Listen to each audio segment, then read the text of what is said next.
Voilà, bonjour à toutes et à tous, je suis ravi de vous retrouver pour ce nouveau numéro de Sun Business. On va parler encore une fois cette semaine d'économie et de notre territoire avec les décideurs et les dirigeants que je reçois dans cette chronique. Cyril Pinault, bonjour. Bonjour Clément. Merci d'avoir accepté mon invitation. Vous êtes le président d'Initiative Nantes, membre d'Initiative France, premier réseau associatif de financement et d'accompagnement de la création d'entreprises en France. Cyril Pinault, vous êtes à l'avant, je dirais, de cette dynamique entrepreneuriale. Quel est l'état, la vitalité de la création d'entreprises sur notre territoire ?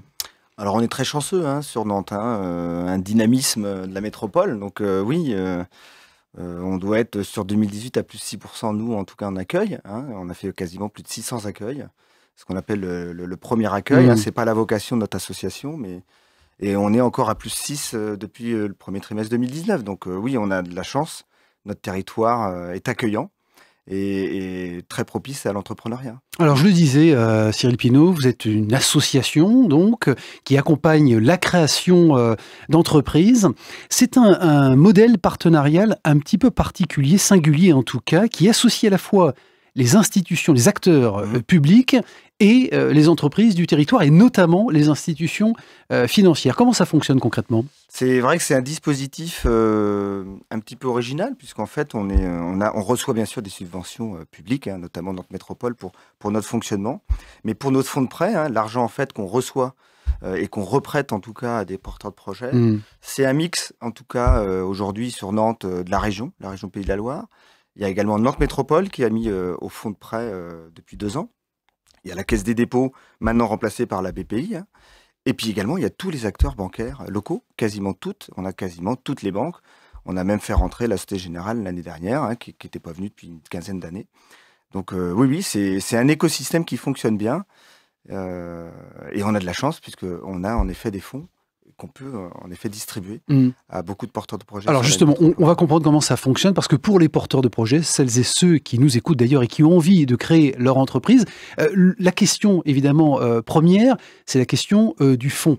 Alors ce sont parfois des fonds propres, mais quand on n'en a pas, on a la très bonne idée, on a les compétences, mais on n'a pas de financement, on vient toquer naturellement chez Initiative Nantes. Naturellement, il faut venir à la porte d'Initiative, puisque on a en effet plus de 60% de personnes qui passent par la case Pôle emploi. Donc il y a aussi, sur les 220 projets de 2018, il y a sûrement 60 personnes qui ont créé leur emploi, qui étaient peut-être en difficulté à trouver sur le marché de l'emploi ceux qu'ils recherchaient. Et donc en effet, lorsqu'on est au Pôle emploi, on n'a pas forcément beaucoup d'argent. Comme on dit, l'apport personnel, combien il faut. Voilà. En tout cas, il faut un minimum d'apport personnel. Ça peut être 1000, 2000, ça peut être 10 000 euros en fonction de la taille du projet.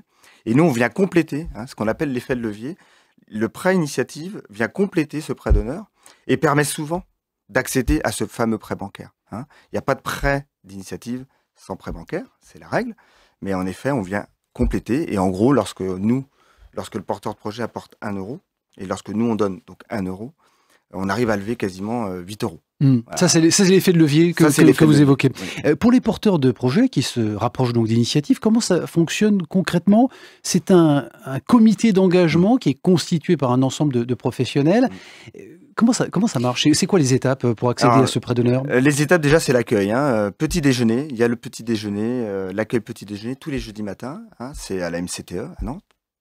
Donc là, vous êtes obligé de passer par ce SAS. On va comme ça juger que tout le monde a bien la même information. Évidemment, on est ouvert à tout public, mais quelquefois, il y a quelques projets qui ne rentrent pas dans les critères. C'est plutôt rare. Une fois que ce petit déjeuner est fait le jeudi matin, vous avez 10-15 minutes avec un CDE, un chargé de développement économique, qui va juger si on peut y aller ou il faut continuer. Une fois que le go est prêt, on passe devant un CDE, qui a une vraie culture économique locale. Donc le comité d'engagement ? Non, le chargé de développement économique. D'abord. Voilà, un petit jargon. Le CDE.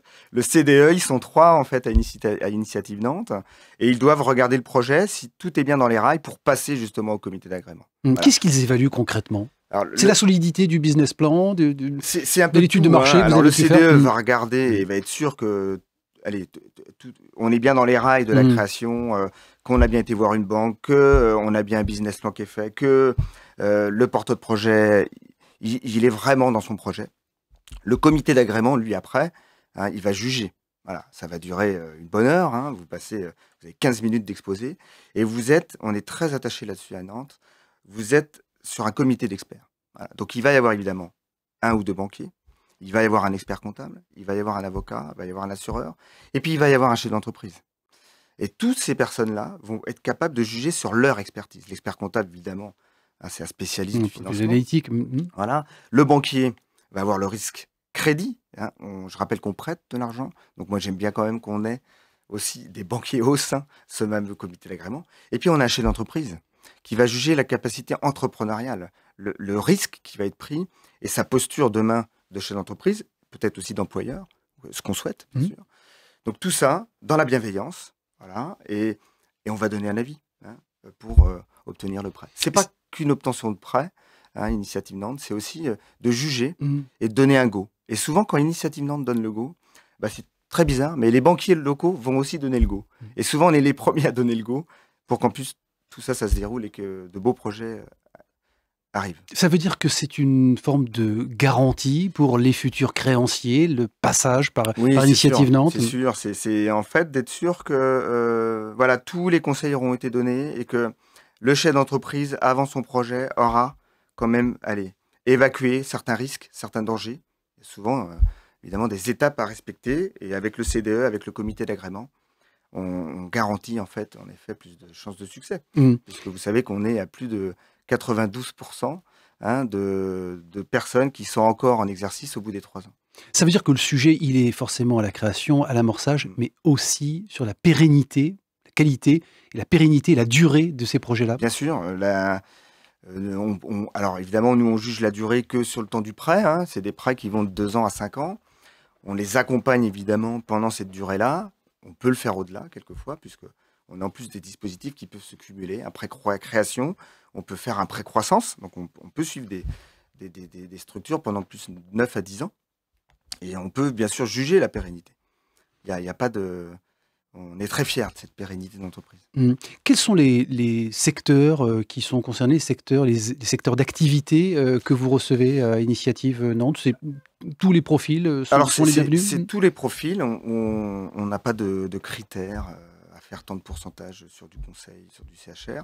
Évidemment, Nantes Métropole, c'est beaucoup de commerçants. Pour café, hôtelier, restaurateur. Café, hôtel, restaurant. Alors évidemment, on a peut-être 30% de café, hôtel, restaurant, puisque j'ai tendance à dire que je pense qu'il y a plus de 50% des restaurants à Nantes qui sont passés par Initiative Nantes.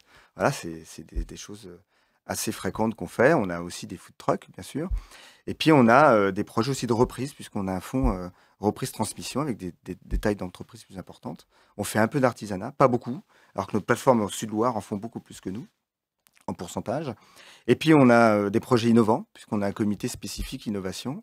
Donc, on a pas mal de startups dans le numérique, puisque vous savez qu'à Nantes, le numérique fonctionne très bien.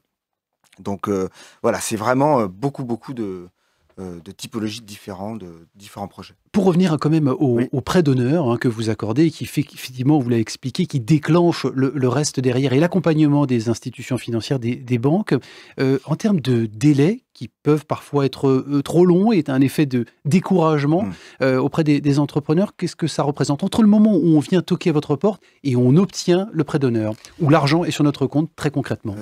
Souvent, c'est pas long à cause d'Initiative Nantes. Hein.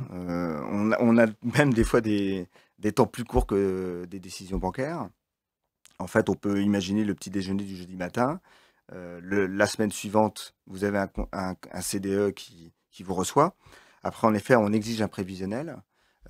S'il est déjà fait, ce qui arrive, on peut passer dans les 3 semaines. Hein, et la réponse est donnée le lendemain matin du comité. Et en effet, du jour où le prêt bancaire est décaissé, on peut venir, il y a toute une liste de documents évidemment à amener, mais on peut venir et on récupère son chèque. C'est encore un chèque sonnant et trébuchant. En tout cas, c'est pas encore des virements automatiques. Et Cyril Pinault, de quelles aventures vous êtes le plus fier en tant que président d'Initiative aujourd'hui? En tout cas, depuis que vous êtes président. Je sais que vous avez été administrateur et président depuis 2017. Est-ce qu'il y a des noms, des enseignes, des marques, des projets entrepreneuriaux dont vous êtes fier aujourd'hui? En mémoire comme ça... il y en aurait plein à citer. Hein. Moi, j'ai longtemps été un donneur de projets, puisque j'ai longtemps été expert comptable spécialisé en création. Donc, je me souviens plus des projets que j'accompagnais en 2005-2006, avant la crise, où je pouvais faire 4-5 projets par mois de création, ou alors tout était permis avant 2008. Et en effet, ces entreprises-là, aujourd'hui, que j'accompagne encore à titre personnel, enfin professionnel dans mon métier d'expert comptable, c'est des entreprises qui peuvent avoir 30 à 40 salariés. Oui, c'est ça, parce que vous disiez que la création d'emplois, évidemment, derrière est un enjeu majeur. Au-delà de la création d'entreprises, ce sont des entreprises qui doivent créer, en tout cas, à terme, des emplois sur le territoire.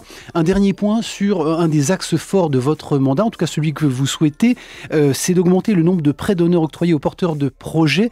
Quelle est l'évolution de cet indice depuis 2 ans et comment vous le souhaitez voir évoluer dans les années qui vont venir? Alors, on va évoluer. C'est un métrique important pour vous? Oui, c'est un métrique, puisqu'on est quand même la 5e plateforme du réseau au niveau national. On a 220 quand même personnes accompagnées, on fait plus de 200 prêts, puisqu'en fait on a c'est 220 prêts et c'est 200 personnes accompagnées. La métrique, c'est pas vraiment en nombre, je dis souvent à nos élus locaux, on fait pas grand chose en part de marché. Et je trouve bien dommage que tout projet de création ne passe pas par le SAS Initiative. Qu'est-ce que je suis fier quand on a des personnes qui, même finalement, j'avais pas besoin d'argent. Oui, mais c'est pas que de l'argent, c'est de l'accompagnement. Et vous allez mettre toutes vos chances de succès. Et puis j'ai tendance à dire, même si vous passez par le SAS, et qu'au bout d'un an, vous n'avez plus besoin de cet argent parce que vous avez consolidé votre trésorerie, vous remboursez, et puis vous devenez membre d'un comité d'agrément. Voilà. Ça, c'est redonner aussi au réseau ce qu'il vous a apporté. Ça, c'est complètement possible. Donc j'aimerais en effet qu'on fasse plus de métriques, compte tenu de la métropole et de son attractivité. Et puis j'aimerais aussi qu'on se positionne un petit peu plus sur l'innovation et d'avoir un prêt dédié. Aujourd'hui, on le sait que c'est des projets qui sont plus compliqués et qui sont plus à risque. On a un taux de risque qui est redescendu qu'à 6% du fonds de prêt, c'est très faible. Ça veut dire qu'ils peuvent susciter plus de frilosité de la part des banques et des institutions financières qui ont plus de mal à les accompagner au démarrage.